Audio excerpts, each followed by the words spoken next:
Look, I put everything before you, good and evil, life and death. And look, I give you power of choice, how to choose for yourself. Choose what is right and live forever, for the wages of... Alléluia. Bonjour à tout le monde. Waouh, vous m'aviez beaucoup manqué là.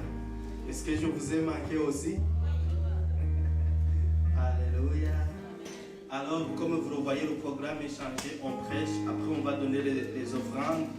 Parce que là, il faut prier pour moi. Je suis très serré. Je quitte une mission vers une autre. Et je sais que je dois aller à la mission aujourd'hui à 13h. C'est déjà un message que j'ai intitulé « Comment savoir que tu as atteint la maturité spirituelle ?»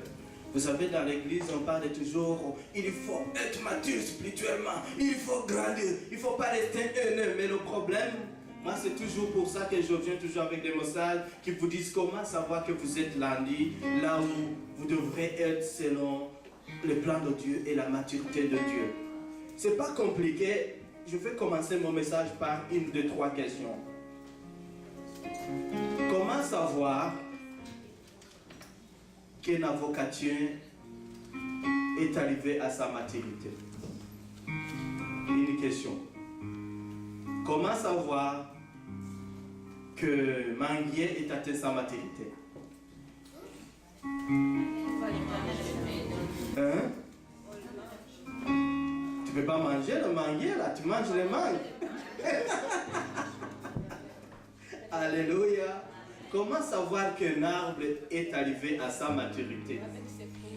Alléluia. On sait qu'un arbre est arrivé à sa maturité quand l'arbre porte de quoi? Finalement, on a fini le message d'aujourd'hui. Pour savoir que tu es arrivé à la maturité spirituelle, c'est que tu es arrivé au stade de porter les fruits spirituels. Alléluia. Un enfant ne peut pas porter de fruits parce qu'un enfant n'est pas encore arrivé à sa maturité spirituelle. De même, un arbre, si tu viens planter un cocotier, ça fait 2 semaines, tu ne t'attends pas à ce que le cocotier te donne des fruits, n'est-ce pas? Il faut attendre que ça arrive à sa maturité spirituelle. De même, dans la maison de Dieu ou dans le royaume de Dieu, on sait que le chrétien est arrivé à sa maturité spirituelle quand il porte les fruits. Alléluia. C'est pas compliqué. Et toi-même, tu peux le savoir si tu es arrivé à ta maturité spirituelle ou tu n'y es pas encore en regardant portage de fruits spirituels. Alléluia. Et la Bible nous parle souvent de deux fruits, le fruit de la repentance et le fruit du Saint-Esprit. Est-ce que tu es repentant? Ce n'est jamais un problème. Est-ce qu'on peut descendre les enfants en bas parce que la clé est disponible? Les enfants, descendez en bas s'il vous plaît. Ison va ouvrir pour les enfants. Alléluia. Nous les aimons bien, mais on n'aime pas qu'ils nous dérangent. Naomi, descendez avec ton frère. Va aussi en bas. Alléluia. Amen, amen. C'est pas comme si la petite a dérangé, il faut la descendre aussi en bas. Alléluia. Donc, on sait qu'un arbre est arrivé à sa maturité spirituelle quand l'arbre porte de fruits. C'est ainsi que la Bible nous parle des fruits de la repentance et les fruits du Saint-Esprit parce qu'un homme de Dieu, une femme qui suit le Seigneur, c'est une femme, c'est un homme repentant. Pour moi, je ne suis pas étonné quand je vois un enfant de Dieu faire un péché, commettre un péché. Mais ce qui m'étonne, c'est quand je vois un enfant de Dieu qui commet un péché et qui reste dans la même position. Alléluia. Merveilleux, papa t'aime bien, mais descends en bas aussi. Ah oui, il va déranger beaucoup. Tu laisses assis, pas devant et retour, ok? Là-bas. Amen, amen. Mais c'est ça, on doit apprendre à nos enfants c'est quoi le temple du Seigneur. Sinon, là, des gens que l'éducation canadienne n'est pas facile, vous allez voir qu'on ne va pas y arriver. Alléluia. Donc, il faut être repentant et il faut porter les fruits du Saint-Esprit. Nous allons lire la parole qui est écrite dans Jean 15, 8. Je lis au nom de Jésus. Mon Père est glorifié en ceci, que vous portiez beaucoup de fruits et vous scellez mes disciples. Le Seigneur, il se glorifie en des choses. Premièrement, qu'on porte des fruits, et deuxièmement, qu'on soit ses disciples. Alléluia. Alléluia. Le Seigneur veut que tu portes les fruits aujourd'hui. Et le Seigneur veut que tu sois son disciple. Et la question que je vais vous poser, est-ce que vous portez des fruits? Est-ce que vous êtes les disciples de Jésus-Christ? Parce que si on était les disciples de Jésus, on verrait l'église grandir jour après jour. Mais le problème, c'est que nous ne sommes pas des disciples. Nous sommes nés de nouveau. Nous cherchons la vie éternelle pour nous-mêmes. Mais, et c'est tout, et nous sommes comblés. Alléluia. Amen. Alléluia. Et nous deux, les pasteurs, on ne peut pas évangéliser tout le monde pour cette église. On ne peut pas être les deux disciples si l'église peut compter. Et d'ailleurs, moi je ne crois pas qu'il y a un homme de Dieu qui n'est pas remplaçable. Alléluia. Ce que tu fais dans la maison de Dieu, il y a une autre personne qui peut le faire si tu ne le fais pas. Mais si tu le fais, il n'y a personne qui viendra prendre ta position parce que tu es unique. Alléluia. Ce que tu fais dans la maison de Dieu, il y a une personne qui pourra le faire le jour où tu ne le feras pas. Mais aussi longtemps que tu le fais, comme Dieu veut que tu le fasses, tu seras unique et unique à jamais. Amen. Alléluia. Est-ce que nous sommes ensemble? Le Seigneur veut qu'on porte des fruits. Et c'est comme ça qu'on reconnaît qu'on est devenu mature spirituellement. Qu'est-ce que dit l'apôtre Paul à 1 Corinthiens 13, 11. 1 Corinthiens, nous allons aller au 13e chapitre, 11. 1 Corinthiens 13, 11. Lui, il dit, lorsque j'étais enfant, je parlais comme un enfant, je pensais comme un enfant, je raisonnais comme un enfant. Lorsque je suis devenu homme, je fais disparaître ce qui était de l'enfant. Alléluia. Dieu veut qu'on grandisse. Dieu ne veut pas qu'on reste les mêmes personnes. Voyez-vous, moi, la chose qui m'étonne, c'est de voir une personne qui reste telle qu'elle était avant même de recevoir le Seigneur. Est-ce qu'il y a des choses, il y a des traits de caractère qu'on peut analyser en nous et dire, lorsque j'étais dans le monde, je pensais comme les gens du monde, je faisais comme les gens du monde, je m'habillais comme les gens du monde, je vivais comme les gens du monde, je mangeais comme les gens du monde, et quand j'ai reçu le Seigneur, j'ai fait disparaître tout ce qui était du monde. Alléluia. J'ai fait disparaître tout ce qui était du monde. Parce que j'ai embrassé un nouveau royaume qu'on appelle le royaume des cieux. Et je dois penser, je dois opérer, je dois vivre comme quelqu'un qui vient du ciel, comme quelqu'un qui vient d'en haut. Alléluia. Alléluia. Est-ce que nous sommes ensemble? Lorsque j'étais enfant, je pensais comme un enfant. Je mangeais comme un enfant. Je m'habillais comme un enfant. Mais quand je suis devenu adulte, j'ai fait disparaître tout ce qui était enfantin. Alléluia.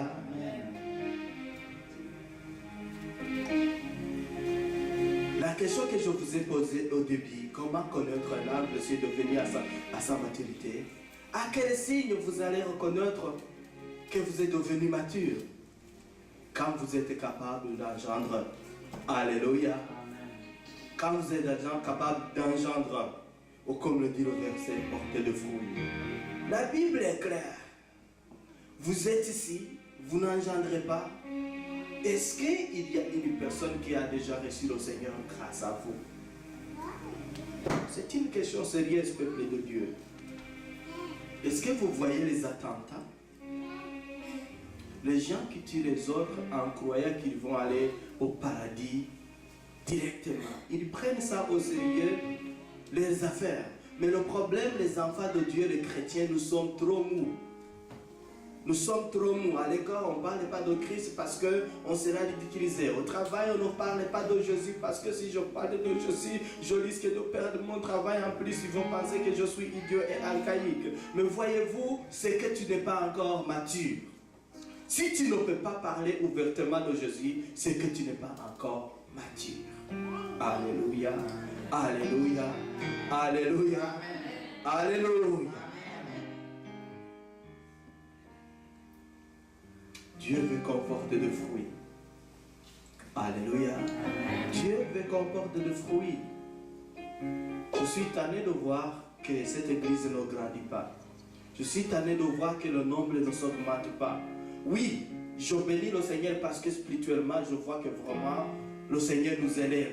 On est arrivé à un autre niveau. On n'a plus de chicane. On est tous des frères et sœurs, tout va bien dans louange d'adoration. Je vois qu'il y a l'harmonie. Mais je veux que chacun de nous soit tanné que l'église ne s'augmente pas. Je veux que tu sois tanné. Je veux que tu aies cette jalousie positive et spirituelle de voir l'assemblée de Dieu grandir, peuple de Dieu. Je veux que ce soit une mission pour chacun de nous, voir l'église grandir en nombre et en carité. C'est bien, nous prions, nous sommes bénis, nous avons la joie tous les dimanches. Mais où sont nos fruits, peuple de Dieu? Où sont nos fruits? Qu'est-ce que nous allons présenter à Dieu quand nous serons devant le trône de grâce? Qu'est-ce que nous allons dire? Nous avons des amis dans la ville de Sherbrooke. Nous travaillons avec des gens, mais nous leur parlons de l'argent. On ne leur parle jamais de Jésus-Christ. Nous avons peur qu'ils découvrent là où nous prions, parce que nous ne sommes pas sûrs de nos affaires. Alléluia. Je veux qu'on soit mature. Je suis tanné, je veux qu'on grandisse. Alléluia. Je veux qu'on grandisse. Et ça doit être le but fondamental de toute personne. Le Seigneur nous a élevés. Il nous a donné la bonne atmosphère dans l'église. C'est bon, nous sommes une famille. Maintenant, c'est le temps. C'est le temps. Alléluia. Dis à quelqu'un à côté de toi, c'est le temps maintenant. C'est le temps. Alléluia. Vous voulez déménager? Arrangez-vous que vous quittez l'église alors qu'une autre personne vous a remplacé. Oh, je parle à quelqu'un. Tu veux déménager, ce n'est pas un problème. Tu as un travail à Montréal, tu veux aller étudier à Chibougamau, ce n'est pas un problème. Mais assure-toi que tu as évangélisé une personne qui va te remplacer. Très important, peuple de Dieu. Il faut qu'on soit des gens qui engendrent. Il faut qu'on soit des gens qui produisent des fruits. Nous quittons, mais nous n'avons pas de remplaçants. Il n'y a pas la relève. Alléluia. Est-ce que nous sommes ensemble? Nous sommes ensemble. Amen, amen, amen. La volonté de Dieu est que vous portiez des fruits, que vous engendriez le nombre de chrétiens. Cela inclut quoi? Les personnes de votre famille, votre communauté et du monde entier. Est-ce que tout le monde dans ta famille est sauvé? As-tu fourni d'efforts?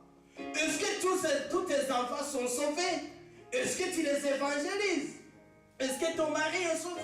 Est-ce que ta femme est sauvée d'abord? Est-ce que les voisins contaminent toute personne que tu rencontres dans la vie? Il faut les contaminer. La Bible de Dieu me dit que le royaume de Dieu est pour les violents, peuple de Dieu. Force! Intéresse-les. Dis à eux, tu ne sais pas ce que tu manques quand tu ne viens pas à notre église. Quand tu n'as pas accepté Jésus-Christ, tu ne peux pas comprendre combien tu es malheureux. Alléluia. Alléluia. Très important, je vous le dis là, c'est tout sérieux.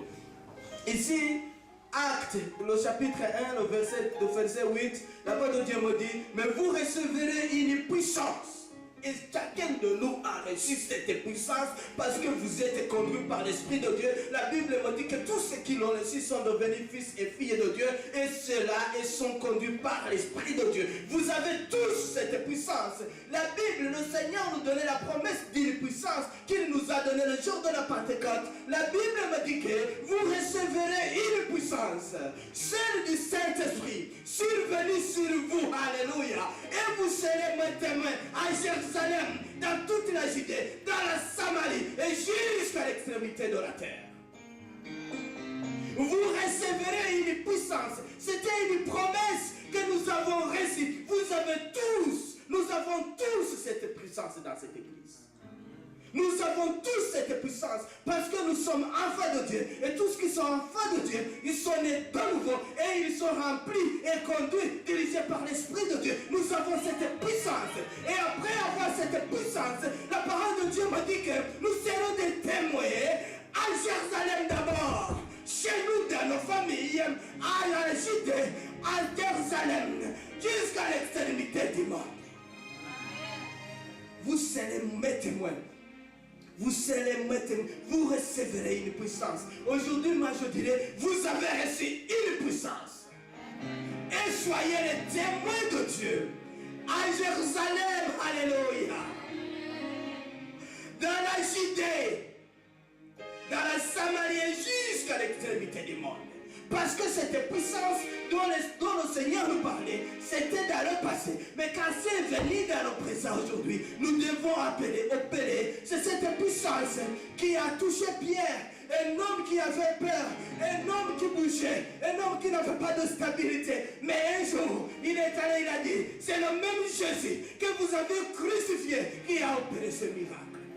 Imaginez-vous Pierre qui avait peur d'une petite fille et maintenant il peut se présenter devant toute une armée, devant les colonels, les majors, les capitaines. Il dit, c'est son Jésus, son même Jésus que vous avez crucifié, c'est lui qui est capable. Ça prenait cette puissance et vous l'avez. L'utilisez-vous ou vous l'avez caché sous le bras? L'utilisez-vous cette puissance? Alléluia. Jérusalem, je vais décortiquer ce verset et c'est fini la prédication. Jérusalem qui représente votre famille et votre entourage immédiat. Vous serez mes témoins. Je suis étonné de voir qu'il y a des gens qui commencent à être les témoins de Jésus en Afrique avant de l'être à Sherbrooke. C'est qui s'en va à l'envers. Oui, j'ai une page sur Facebook, c'est pour l'évangéliser. Mais le problème, c'est que tu laisses ça à Scott, tu n'as pas évangélisé aucune personne à Scott, mais tu veux évangéliser les gens d'Olène. Ça ne marche pas. C'est pas biblique. La Bible me dit, commence sur la rue Thibault d'abord. Commence sur la rue Thibault. Ton voisin le plus proche dans ton bloc d'appartement là, c'est cette personne que Dieu veut que tu évangélises d'abord. D'abord, évangélise cette personne qui se trouve dans la Jésus de Daniel. C'est cette personne que Dieu veut d'abord que tu évangélises. On ne veut pas écouter ta douce musique que tu joues, mais on veut aussi en même temps que tes voisins y viennent, ils découvrent le talent que Dieu a mis en toi. Alléluia. Je ne sais pas où vous êtes. Je ne sais pas où le Seigneur vous a planté, le frère Amoury. On aime bien que tu prennes les vidéos. Mais ce que nous voulons, c'est que toute la communauté congolaise sache que tu es un caméraman. Et la seule façon de le savoir, c'est de les inviter à l'église, qu'ils te voient le faire et que tu produises des choses et qu'ils en témoignent, peuple de Dieu. Alléluia, est-ce qu'on peut acclamer le Seigneur? C'est très important, peuple de Dieu. C'est très important. C'est très sérieux. Il y a des gens, oh, je vais commencer la mission. Oui, avant d'être missionnaire, sois d'abord dans l'église locale. Opère comme un enfant de Dieu. Et le Seigneur, au bon moment, il va t'envoyer en Asie, en Éthiopie, au moment opportun. Alléluia. La Judée est votre communauté. Papa Olivier, combien de Togolais se trouvent à Sherbrooke? On veut que tu les évangélises. Il y a même des gens qui ne savent pas que Olivier est un ancien dans une église, dans sa communauté. Et qu'ils le sachent, qu'ils le sachent, qu'ils le sachent. Et la seule façon de le savoir, c'est que tu les invites, qu'ils te voient nous diriger dans la communauté. Alléluia. La communauté. La communauté. Les gens qu'on fréquente. Israël, combien de gens qui savent que tu as les responsabilités que tu as dans l'église? Je sais, c'est la sœur Odette seulement. Et Dani, les deux, c'est tout. Dani et Odette, c'est les deux personnes qui savent que Israël c'est un homme très fort dans la maison de Dieu. Pourquoi? Israël impacte ces gens. Je sais, ce sont des personnes, je ne les connais pas. Mais l'Esprit de Dieu m'a dit de te dire, n'ayez pas peur. Il faut que tu leur parles. Nous n'avons pas la force d'amener les gens, mais nous avons la capacité de leur parler. Les présenter du Seigneur. Maman, toi, qui c'est qui travaille avec toi que tu chantes comme tu chantes ici? Vous avez des talents, mais ce sont des talents enterrés parce que ce sont des talents qui ne sont pas manifestés. Alléluia. Est-ce qu'on peut acclamer le Seigneur?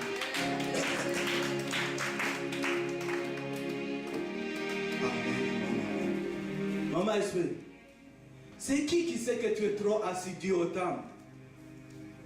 Kuna watu wangapi wanajua kwamba kabisa huko kanisani kila dimanche? Et c'est très important wajue kabisa. Kama wanauliza na mtu anamjua kwa sababu anaingia kanisani kila siku. Alléluia. C'est très important que tout le monde sache qui vous êtes. C'est pour ça que le Seigneur n'a pas dit commencez à l'extrémité du monde. Il a dit commencez où ça? À Jérusalem, là où les gens vous connaissent. Jésus n'a pas ressuscité au Burundi ou au Congo. C'était où il a été crucifié. Pourquoi le Seigneur Jésus il ressuscite exactement où il a été crucifié? S'il allait ressusciter en Éthiopie, les gens il allait dire ce n'est pas le vrai Jésus. Il a été enterré ici. Mais il a ressuscité là-bas. Vous savez, peuple de Dieu, le Seigneur nous donne toujours les victoires là où nous avons eu les défaites. Amen, amen. Si vous avez eu les défaites au Congo, le Seigneur ne te donne pas la victoire au Canada. C'est d'abord au Congo, il te donne la victoire. Et après, ta victoire va aller partout dans le monde. Et les gens, ils vont connaître que le Seigneur t'a donné la victoire. Parce que ça commence là où tu as été vaincu. Amen. Est-ce que vous saisissez cela? Très important. Amen, amen. La Judée, c'est votre communauté. La Samarie fait référence à vos relations interculturelles. Vous avez des gens qui ne viennent pas de votre communauté. Vous travaillez ensemble. Vous avez des activités ensemble. Le Seigneur veut que tu parles à ces gens. Alléluia. On a besoin de voir des Québécois dans cette église aussi. On veut voir des Indiens ici. Des Chinois. Oh. Alléluia. Alléluia. La diversité. Alléluia. Oh. Et puis je veux dire, Jésus-Christ se sauve. Oh. C'est pas compliqué de parler en chinois là. Quand on peut spirituel, on dit, je dis, Jésus-Christ vous aime. Alléluia. Dieu est fidèle. Jésus-Christ vous aime. Amen, amen. Les extrémités de la terre fait appel au niveau du monde. Impactez les gens qui sont restés dans vos pays. Je sais qu'il y a des personnes, quand ils entendent qu'aujourd'hui je suis pasteur, c'est une évangélisation déjà pour eux. Parce qu'ils me connaissent très jeune, très petit. Et maintenant, s'ils entendent que je suis arrivé dans un pays, là où les gens ils disent que tu arrives là-bas, tu es jeune, tu es perdu, tu es foutu. Maintenant, ils savent que je suis assis au temple, j'ai gardé la foi. Et c'est une évangélisation déjà pour eux. C'est ça ce que le Seigneur veut. C'est que vos témoignages, ils vous précèdent. Que les gens qui sont restés chez vous, qu'ils savent que ils vous connaissaient comme une femme qui respectait votre mari, comme un mari qui aimait sa femme, qu'ils sachent que le Canada ne t'a pas changé, l'OTAN ne t'a pas changé, que tu es la même personne dans le Seigneur, que rien ne peut te changer, parce que tu es une fille, tu es un fils de Dieu. Est-ce qu'on peut acclamer Dieu? Pourquoi je vous dis ça? Le dernier verset, ne pas porter de fruits a des conséquences. 1 Jean 15, 2. 1 Jean 15, 2. 1 Jean 15, 2.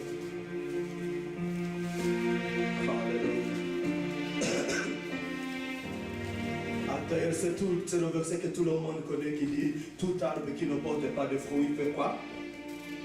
Mais 1 Jean, tu n'as pas encore projeté. C'est 1 Jean 15, le deuxième verset. Je crois qu'il dit que... C'est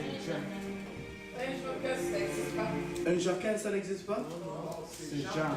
Jean 15, c'est Jean 15, c'est pas 1 Jean 15. Alléluia. Jean 15. C'est déjà projeté? Oh, alléluia. Tout serment qui est à moi et qui ne porte pas de fruits, il retranche. Et tout serment qui porte du fruit, il les mande afin qu'il porte encore plus de fruits. Autrement dit, cette parole n'est pas adressée aux païens.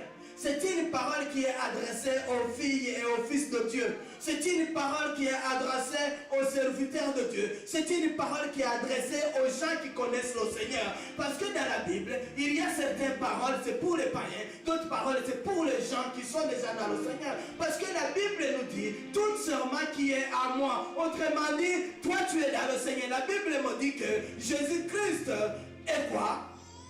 Il est l'arbre, nous sommes les branches et nous portons des fruits. Alléluia. Donc tout seulement qui ne porte pas de fruits. Autrement dit, le problème, ce n'est pas Jésus-Christ. Parce que Jésus-Christ est le même hier, aujourd'hui, éternellement. Le problème, c'est toi, c'est moi, c'est le branche parce que nous ne portons pas de fruits. Mais maintenant, les conséquences, c'est que si tu ne portes pas de fruits, il te retranche. Et tout serment, maintenant, ça c'est pour les arbres, les branches qui ne portent pas de fruits, ils ont des conséquences négatives. Mais maintenant, pour l'arbre qui porte des fruits, il les mandat. Alléluia. Autrement dit, vous êtes arrosés par la grâce de Dieu. Et vous avez le soleil de la grâce s'il faut, pour porter encore des fruits davantage. Parce que le Seigneur veut qu'on porte de quoi? Des fruits. C'est fini, on va prier et après... Au revoir, on se revoit. Ma mission finit jeudi. Et je compte être ici vendredi ou si je suis fatigué samedi. On se revoit le week-end prochain. Que vous portiez des fruits pendant cette semaine. Alléluia. Et puis, comme vous le savez, je vous aime du fond de mon cœur. Et appelez-moi, mon téléphone Opel, ou envoie-moi des textos. Vous ne pouvez pas le savoir, mais vous me manquez beaucoup quand je ne suis pas ici. Alléluia. Et s'il y a des questions, Olivier et Victor et Sloan, ils sont ici pour répondre. Vous pouvez vous adresser à eux et puis ils vont vous aider. Alors on va prier. Alléluia. Éternel, nous te bénissons, nous te louons, tu n'as jamais changé. Tu es le seul Dieu qui opère les miracles, qui opère de maintenant jusqu'à l'extrémité du monde, de la Juda, la Somalie, Jérusalem, jusqu'à l'extrémité du monde. Touche les enfants de cette église, que ta grâce, que ta puissance touche les pasteurs, les musiciens, les diacres, les anciens, et même ceux qui aspirent au ministère dans cette maison. Merci pour les dons que tu as donnés dans cette église, le caméraman, les musiciens, les dons de prédication, les chantres, les gens qui chantent. Éternel, nous voulons que tu utilises ces dons pour porter des fruits. Merci parce que tu es mon Dieu et mon roi. Merci parce que tu n'as jamais changé. Je te bénis parce que je suis la seule personne qui change. Mais toi, tu ne changes pas. Nous sommes les seuls gens qui changent et toi, tu es le même hier, aujourd'hui, éternellement. Merci pour la paix, merci pour l'amour. Et surtout, éternel, je laisse la paix dans cette église. Comme toi-même, tu nous as laissé la paix éternelle. Tu nous as donné la paix, pas comme le monde le donne. Merci pour cette parole, qu'elle pénètre au fond de nos cœurs. C'est dans le nom de Jésus on a prié ainsi. Amen. On acclame le Seigneur.